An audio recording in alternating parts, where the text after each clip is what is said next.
హైదరాబాద్ నగరంలో ఉద్యోగ ఉపాధి అవకాశాల కోసం ఇతర జిల్లాలు, ఇతర రాష్ట్రాలు, ఇతర దేశాల నుంచి ఇక్కడికి అవకాశాలను వెతుక్కుంటూ వచ్చే ప్రజలు, వేగంగా విస్తరిస్తున్న నగరం, ప్రజల అవసరాల మేరకు మౌలిక వసతులు లేకపోవడం వల్ల ప్రధానంగా తాగునీటి సమస్య తీవ్రమైనప్పుడు మీరందరూ రిపోర్ట్ చేసిన జర్నలిస్టులే ఇక్కడ ఉన్నారు. ఎండాకాలం వస్తుందంటే సచివాలయం ముందు వేలాది మంది ఆడబిడ్డలతో కుండల ప్రదర్శనలు చేసి ఆనాటి ముఖ్యమంత్రి చంద్రబాబు నాయుడు గారి మీద ఒత్తిడి తీసుకొచ్చి విధిలేని పరిస్థితులు కల్పించి 99-2004 సంవత్సరంలో ప్రధాన ప్రతిపక్ష నాయకుడుగా, సిఎల్పి నాయకుడుగా పీజేఆర్ గారు అసెంబ్లీలో అల్పెరగని పోరాటం చేసి నాగార్జున సాగర్ నుంచి కృష్ణానది జలాలను హైదరాబాద్ నగర ప్రజల యొక్క దాహార్తిని తీర్చడానికి పి జనార్దన్ రెడ్డి గారు ఎనలేని కృషి చేసి ఈనాడు హైదరాబాద్ నగరంలో కృష్ణా ఫేజ్ 1, ఫేజ్ 2, ఫేజ్ 3, అదేవిధంగా రోసయ్య గారు, కిరణ్ కుమార్ రెడ్డి గారు గోదావరి జలాలను తరలించాలని, అంతకంటే ముందు మంజిరా, సింగూరు నుంచి వచ్చే తాగునీటి జలాలను వృధా కానియకుండా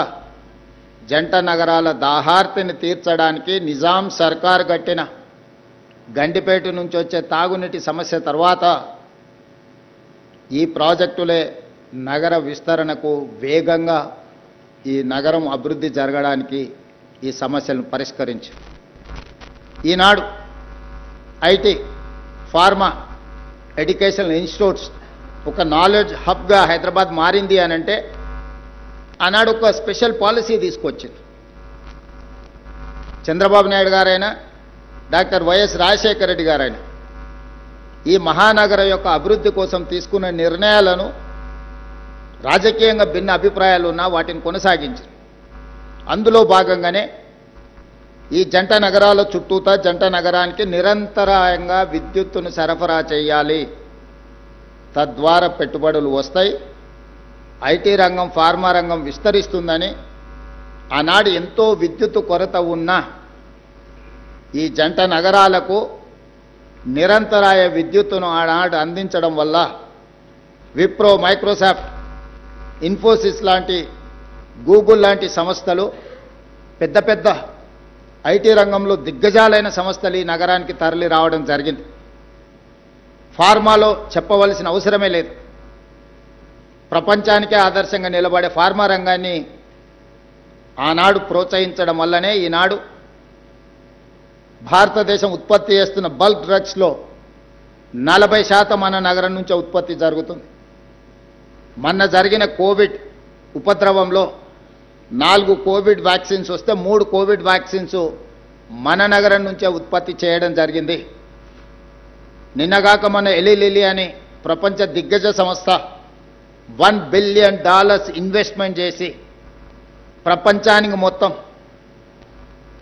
వాళ్ళు సరఫరా చేసే మందులను ఇక్కడనే ఉత్పత్తి చేసి ఇక్కడి నుంచే ప్రపంచానికి అందిస్తామని చెప్పి ఈరోజు మొదటి విడతగా $1 బిలియన్ ఇన్వెస్ట్మెంట్కి ఈరోజు మన నగరానికి తరలి రావడం జరిగింది. ఇలాంటి చాలా సంస్థలు మేము వచ్చిన తర్వాత global capability centres, data centres, ఇతర సంస్థలు, జీసీసీలు, ఈ దేశంలో వచ్చిన